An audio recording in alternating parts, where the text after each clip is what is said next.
कालू कौवा बेरी के पेड़ पर बैठा हुआ था कि चिड़िया वहाँ आती है। कालू कौवे, मैं दूसरे जंगल गई थी, मुझे वहाँ तुम्हारी माँ मिली थी। मुझे तुम्हारी माँ ने कहा है कि वो कल तुम्हें मिलने आ रही है। सच चिड़िया, सच सच बताओ। भला मैं झूठ क्यों बोलूंगी कालू। ये सुनकर कालू कौवा भागा भागा अपने घर जाता है। गोरी गोरी, कल मेरा कोई दोस्त आ रहा है मुझसे मिलने। तुम ऐसा करना, अपनी माँ के पास चली जाना। हाँ हाँ मम्मा, मेरा भी नानू के पास जाने को बहुत दिल कर रहा है। तुम्हारा दोस्त आ रहा है या फिर वो तुम्हारी बूढ़ी माँ आ रही है? जब वो पिछली बार आई थी तो मैंने तुम्हें साफ साफ बता दिया था कि अगर फिर दोबारा वो यहाँ आई तो इस घर में या मैं रहूंगी या फिर वो बुढ़िया। गोरी, तुम्हें मेरी माँ से इतनी नफरत क्यों है? सभी की सास होती है और मेरी माँ कौन सा तुम्हें तंग करती है? मुझे सास पसंद नहीं है। मैं नहीं चाहती कि मेरे घर में मेरे साथ मेरी सास रहे। याद है ना, मैंने शादी से पहले ही तुम्हें बता दी थी ये बात। ये सुनकर कालू कौवा चुप हो जाता है और फिर थोड़ी देर बाद बोलता है। चिड़िया ने बताया है कि कल माँ आ रही है। प्लीज गोरी, माँ से कुछ ना कहना। पिछली बार भी माँ नाराज होकर गई थी। देखा देखा, मुझे पहले ही मालूम था जग्गू, दोस्त नहीं आ रहा, इसकी माँ ही आ रही होगी। मैं कहीं नहीं जाने वाली, ये घर मेरा है, मैं यहाँ ही रहूंगी। दूसरे दिन सुबह सवेरे ही कालू कौवे की माँ आ जाती है। जग्गू तो दरवाजे के बाहर ही अपनी दादो के गले लग जाता है। जग्गू बेटा, मैं तुमसे उदास हो जाती हूँ, इसलिए मैं तुमसे मिलने चली आई। नदी से पानी पीकर गौरी भी आ जाती है। हटो हटो जग्गू, दूर हो जाओ इस बुढ़िया से। ना जाने कैसे कैसे कीटाणु लगे होंगे इस बुढ़िया के। बहू, मैं यहाँ तुम्हारी शक्ल नहीं देखने आई, मैं तो अपने पोते से मिलने आई हूँ और वो कालू तो मुझे कब का भूल चुका है। देखो सास जी, अगर मिल लिया है पोते से तो जा, मैं तुम्हें अपने घर में रखकर दाना नहीं खिला सकती। बहू, मैं बस एक रात यहाँ रहूंगी, मैं दादो के साथ सोऊंगा। माँ, आप दादो से क्यों लड़ाई कर रही हैं? मैंने जो कहा सो कहा, अब जाओ यहाँ से। अगर तुम्हारा बेटा आ गया तो बात बढ़ जाएगी। क्या तुम चाहती हो कि तुम्हारी वजह से हमारे घर में लड़ाई हो? ये सुनकर गौरी की सास रोती हुई वहाँ से चली जाती है। थोड़ी देर बाद कालू कौवा घर आ जाता है। पापा पापा, दादो आई थी, मम्मा ने डांट कर दादो को भगा दिया यहाँ से। मैंने तुम्हारी विनती की थी, क्या था जो माँ एक रात रह लेती हमारे घर। कल चले ही तो जाना था उसे। वो बहाने बना बना कर यहाँ मुफ्त का भोजन खाने आती है। मेरी माँ कोई गरीब नहीं है, उसका सबसे बड़ा घर है जंगल में। वो केवल यहाँ अपने पोते से मिलने आती है। फिर कुछ दिनों के बाद जग्गू कौवा खेलता खेलता दूसरे जंगल अपनी दादो से मिलने चला जाता है। दादो, मैं आ गया। अपने पोते को अकेला देखकर दादो परेशान हो जाती है। जग्गू बेटा, तुम अकेले कैसे आ गए? क्या तुम्हें रास्ते का पता था? दादो, अब मैं बड़ा हो गया हूँ, मुझे सब पता है। अब तो मैं खुद ही अपनी दादो से मिलने आ जाया करूँगा। चलो बेटा, घर चलो, मैं तुम्हें लड्डू खिलाती हूँ। फिर जग्गू की दादो जग्गू को अपने घर के अंदर ले जाती है और उसे मीठे लड्डू खाने को देती है। अगर तुम्हारी माँ को पता चल गया कि तुम यहाँ आए थे, वो बहुत मारेगी तुम्हें। कोई बताएगा तो फिर ही पता चलेगा, मैं कौन सा माँ को बताऊंगा। दादो, माँ आपको इतना बुरा क्यों समझती है? बेटा, मैं एक सास हूँ ना, इसलिए शायद वो समझती है कि सभी सासें बुरी होती हैं। मगर आप तो बहुत अच्छी हैं दादो, फिर माँ ऐसा क्यों करती है? जग्गू शाम तक अपनी दादो के पास रहता है और फिर शाम के अपने घर लौट जाता है। घर की छत खराब हो गई है, अगर बारिश आ गई तो समस्या हो जाएगी। पहले मैं अपना सोने का हार लूंगी और फिर बदलूंगी घर की छत। ऐसी जिंदगी जीने से अच्छा है कि मैं गांव में माँ के पास ही चला जाऊं। जाओ जाओ, तुम्हें रोका किसने है? ना वो तुम्हारी माँ मरेगी और ना तुम उसकी बात छोड़ोगे।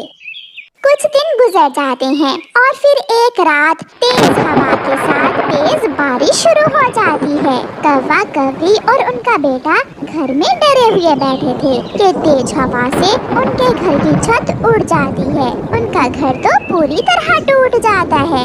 मैंने कहा था ना कि जो पैसे हैं उनसे घर की छत बदल लें, मगर तुमने अपना सोने का हार लेने की खातिर घर की मरम्मत नहीं करवाई। कालू, अब ऐसी बारिश में हम कहाँ जाएंगे? जाना कहाँ है, मेरी माँ के पास गांव वाले जंगल चले जाते हैं। माँ का घर बड़ा भी है और मजबूत भी। नहीं, मैं नहीं जाऊंगी वहाँ, मैं मर जाऊंगी, वहाँ नहीं जाऊंगी। चलो हम मेरे भाई के पास चले जाते हैं। फिर गौरी कौवी अपने पति कालू और बेटे जग्गू को साथ लेकर तेज बारिश में अपने भाई के घर जाती है। गौरी का भाई उसी जंगल की दूसरी तरफ रहता था। गौरी अपने भाई के घर के दरवाजे पर दस्तक देती है। कौन है इस समय? भाभी, मैं हूँ गौरी, मेरा घर टूट गया है, हमें अंदर आने दें। कालू और जग्गू भी मेरे साथ हैं। तुम्हारी बहन आई है, इसे कह दो कि हमारा घर तो बहुत छोटा है। जिसे देखो मुंह उठाकर आ जाता है, मैं देखता हूँ। गौरी का भाई दरवाजा खोलता है। हमें अंदर आने दो भाई, अंदर आकर बताती हूँ पूरी बात। गौरी, तुम्हारा घर तो टूट गया है, क्या अब तुम हमारा घर तोड़ने आ गई हो? यहाँ जाओ, कहीं और जाओ, मैं इस समय तुम्हें अपने घर में नहीं लेकर जा सकता। छोटे, ये तुम क्या कह रहे हो? मैं बहन हूँ तुम्हारी। अपने पति से कहो तुम्हें कहीं और ले जाए। भाई जाओ, अपनी पत्नी और बेटे को कहीं और लेकर जाओ, हमें आधी रात को तंग ना करो। गौरी, देख लिया, मैंने तेरे भाई का प्यार देख लिया है, चलो अब मेरे साथ चलो। फिर कालू कौवा गौरी और जग्गू को लेकर अपनी माँ वाले जंगल जाता है। क्या माँ मुझे भी घर में रख लेगी? माँ तो माँ होती है, माँ गुस्सा नहीं करती। कालू कौवा दस्तक देता है। कौन है? माँ, मैं हूँ कालू। कालू की माँ जल्दी से दरवाजा खोलती है। अंदर आ जाओ, अंदर आ जाओ बेटा, बहुत बारिश हो रही है। जग्गू अपनी दादो के गले लग जाता है।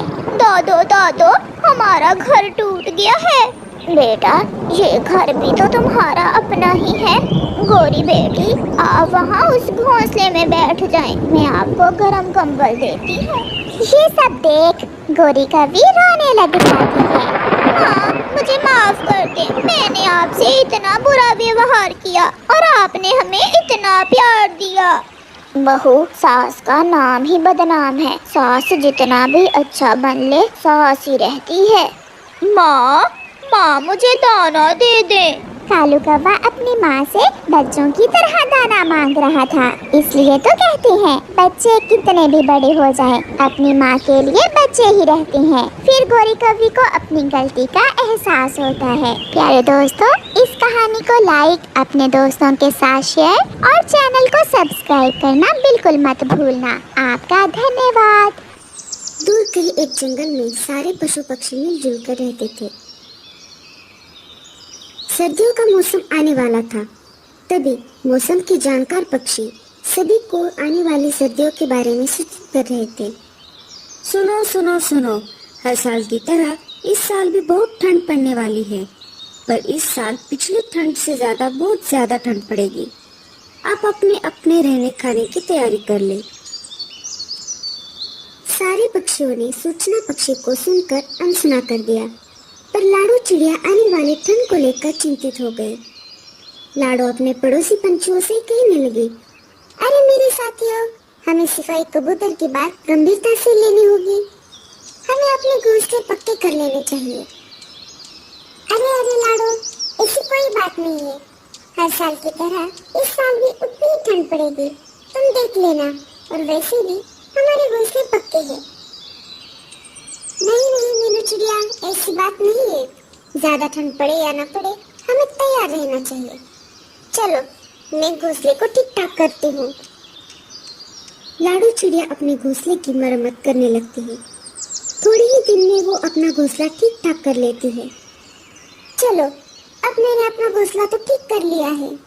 अगर ज्यादा ठंड भी पड़ जाए तो भी मुझे कोई भारी नुकसान नहीं झेलना पड़ेगा। अब मुझे सर्दियों के लिए दाना इकट्ठा कर लेना चाहिए। ऐसा कहकर लाडो दाना इकट्ठा करने चल पड़ती है। रास्ते में उसे कालू कौवा दिखाई देता है। अरे लाडो, कहाँ जा रही हो?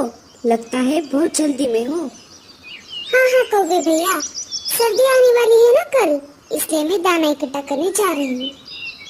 इसमें कौन सी ऐसी बड़ी बात है, सर्दियाँ तो हर साल आती है। हाँ कौवे भैया, पर जंगल के सिपाही ने तो सूचना दी है ना, इस साल हर साल से ज्यादा ठंड पड़ेगी, इसलिए मैं सर्दियों की तैयारी में लगी हुई हूँ। मुझे लगता है कि आप भी सर्दियों की तैयारी कर ही लो। तुम अपना अपना काम देख लो, मुझे सिखाओ मत, मैं खुद का ध्यान रख सकता हूँ। ठीक है, मैं तो बस आपको सूचित कर रही थी, बाकी आपकी मर्जी। ऐसा कहकर लाडू चिड़िया वहाँ से चली जाती है। कुछ दिन गुजर गए। वैसा ही हुआ जैसा सिपाही बोल कर गया था। इतनी ठंड पड़ गई कि नदी का पानी भी जगह पर जम गया, सारे पेड़ पौधे पर बर्फ जम गई। अच्छा हुआ मैंने घोंसले की तैयारी कर ही ली, वरना मुझे भी ठंड में बाहर रहना पड़ जाता। लाडो अपने घर में मजे से बैठी थी, तभी बाहर से दरवाजे पर ठक ठक की आवाज आने लगी। अरे, इस समय कौन है दरवाजे पर? जब लाडो ने दरवाजा खोल दिया तो बाहर कालू कौवा खड़ा हुआ था। अरे कालू कौवे, क्या बात है? इतनी रात गए तुम मेरे घर क्यों आए हो? तुम सही कहती थी लाडो, मैंने तुम्हारी बात मजाक में ले ली। इस साल ठंड तो बहुत ज्यादा है, तुम आज के लिए बस मुझे तुम्हारे घर पर सहारा दे दो, मैं कल ही मेरा घोंसला बना लूंगा। ठीक है कौवे भैया, बस आज के लिए मैं तुम्हें रहने दे रही हूँ, पर कल तुम्हें अपना घोंसला ठीक करना होगा।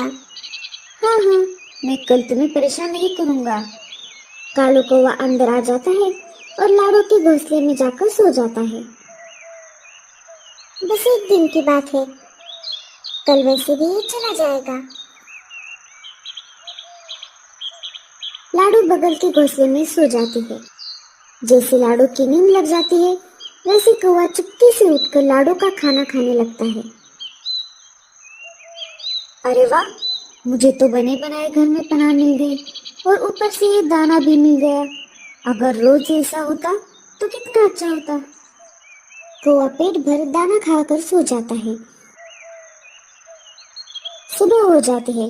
कौवा अपनी मस्त नींद में घोड़े बेचकर सो रहा था।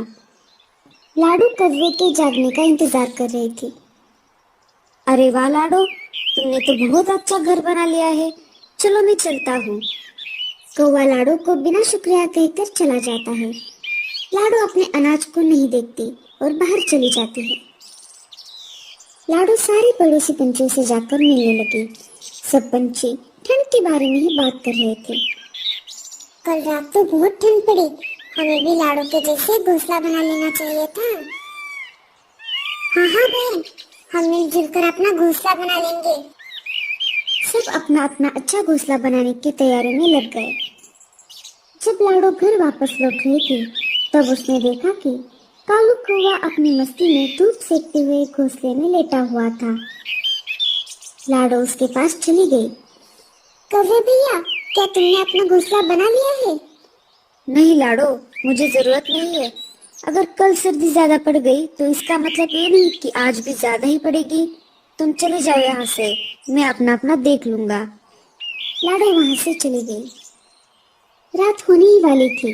लाडो ने अनाज के दानों की तरफ ध्यान ही नहीं दिया। ये क्या बात है, मेरा अनाज खत्म हो गया है और मैंने इसकी तरफ ध्यान ही नहीं दिया। ज्यादा ठंड पड़े इससे पहले मुझे दाना लेने जाना होगा।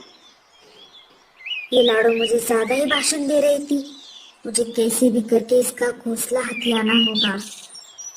लाडो दाना लाने घर से बाहर चली गई। यही सही समय है, मुझे लाडो का घर हड़पना होगा। ऐसा कहकर कौवा लाडो के घर के अंदर चला जाता है और दरवाजा अंदर से बंद कर देता है। लाडो को दाना लाने में काफी देर हो जाती है। घर आते आते रात हो गई। जब वो वापस घर लौटी, तब उसने देखा कि दरवाजा तो अंदर से बंद था। ये कैसे हो सकता है? मैंने तो दरवाजा बाहर से बंद किया था, फिर आखिर अंदर कौन चला गया? लाडो खिड़की से झांक कर देखती है तो उसे कालू कौवा अपनी मस्ती में सोया हुआ दिखाई देता है। कालू भैया दरवाजा खोलिए, मैं हूँ लाडो। कालू ने लाडो की बातों को सुनकर भी अनसुना कर दिया।